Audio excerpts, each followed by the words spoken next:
Welcome to Module 2, the Operational Excellence Pillar.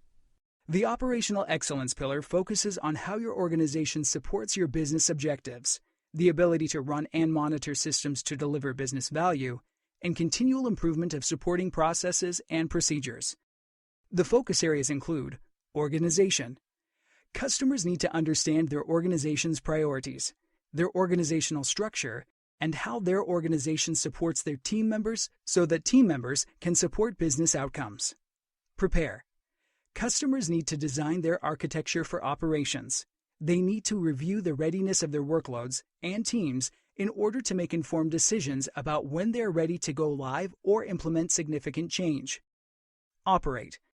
Customers need to know how to operate their workloads and understand the health of their workload and operations activities. Through this understanding, they can identify when organizational and business outcomes are at risk and respond appropriately. Evolve.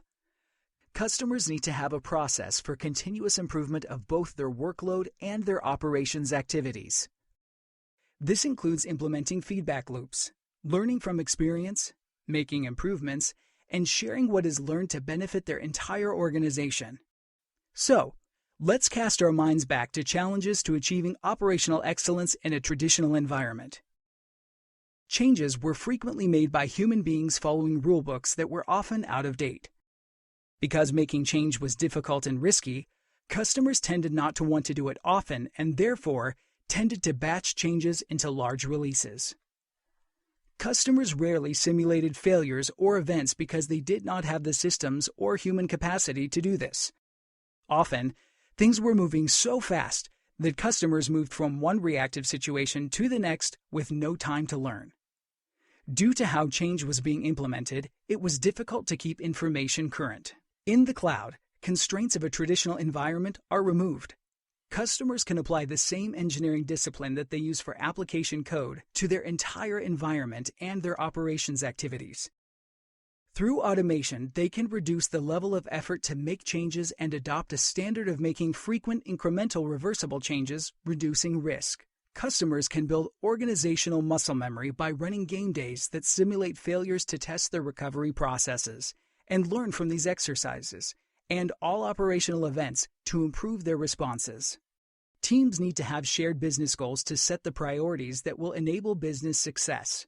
Teams need to understand their roles in the success of other teams, and the role of other teams in their success.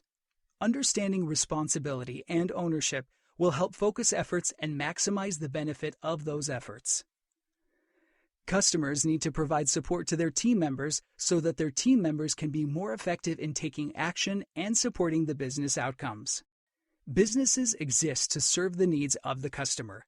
Development and operations exist to serve the needs of the business. Priorities are shaped by business and customer needs. External factors, such as regulatory compliance requirements or industry best practices, may also influence priorities. Informed decisions should be made that consider both benefits and risks when setting priorities. If speed to market is a priority, reliability may be a near-term trade-off. If performance is a priority, cost optimization may be a trade-off. Priorities should be updated as needs change. Design telemetry is focused on ensuring the workload provides the information necessary, for example, metrics, logs, events, and traces, for the customer to understand its internal state across all its components. Improve Flow emphasizes practices that accelerate the velocity of beneficial changes towards production, that limit the issues that move forward, and that enable identifying and fixing issues before they can make it to production. Mitigate Deployment Risks focuses on practices that let the customer quickly identify if changes have not had desired outcomes and enable rapid recovery from those issues. Operational Readiness is focused on knowing how ready the workload is to enter production and how ready customer teams are to support it. By understanding the risks of operating the workload in production, customers can make an informed decision whether to do so. Customers should provide their developers with individual sandboxes for experimentation and individual developer environments for development. This will enable them to work in parallel without impact on each other's efforts. They should use infrastructure as code and configuration management systems to deploy environments that are as consistent with production but scaled for purpose. Security controls should increase in environments as they get closer to production. This will help ensure that behaviors and the results from testing will be indicative of what should be expected in production. When environments are not in use, customers should turn them off to avoid costs associated with idle resources. Operate focuses on understanding the health of your workload and operations activities, deriving useful business and technical insights, and responding to operational events.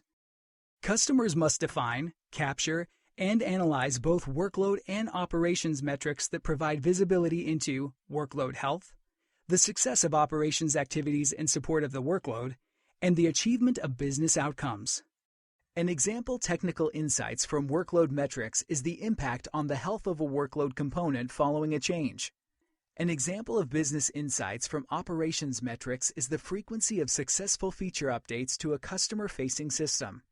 Customers should establish baseline expected metric values and thresholds for improvement, investigation, and intervention. When an event occurs and a threshold is breached, this will enable customers to respond appropriately. Events may be planned, such as sales promotions, deployments, and game days, or unplanned, such as surges in utilization or component failures. Customers should use runbooks and playbooks to enable consistent responses to events. An example of an operational excellence best practice in Operate is having a process to manage events, incidents, and problems. Customers should have defined processes to respond to observed events, incidents, events that require intervention, and problems, events that require intervention and either could happen again or that cannot currently be resolved. Any event for which you raise an alert should have a well-defined response in the form of a runbook or playbook. Defined alerts should be owned by a role or team that is accountable for defining the response and owning escalation. The defined response should include what initiates escalation, the process for escalation, and identify specific owners for each action. Escalations may include external parties, such as third-party vendors or AWS support.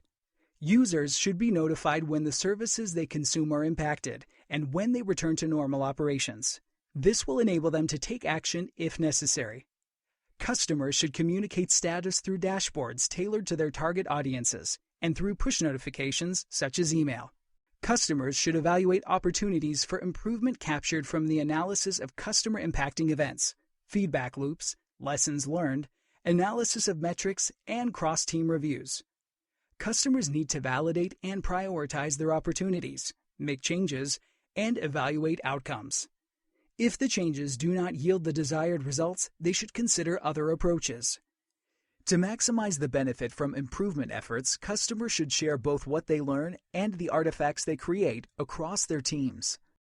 An example of operational excellence best practice in the area of Evolve is incorporating feedback loops.